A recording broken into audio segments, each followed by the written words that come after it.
mai puche, mai plamien. Inche de nguan ni ko ni meu, allí bichin ripato, el lungi, toachi carabinero. Es una vergüenza para nosotros, para la familia. Y nosotros queremos justicia hasta donde llegue la mía.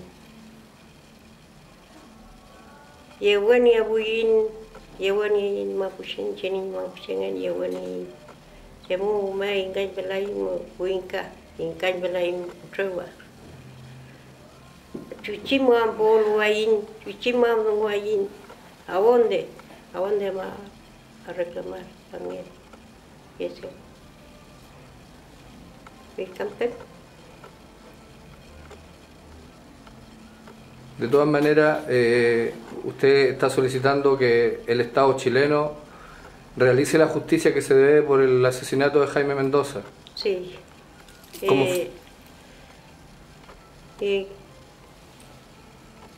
que lo puedo hacer? Que le pague a la... ¿Cómo puede ser?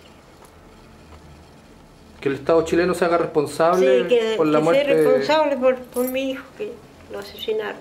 Es una vergüenza. A 3 años un día. ¿Por qué no el carabinero, por qué no se declaró que se siguió? ¿Por qué no dijo de claro que él lo asesinó? No. Es una vergüenza, 3 años por lo mismo.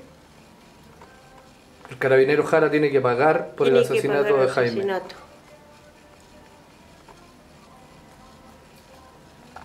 Gracias.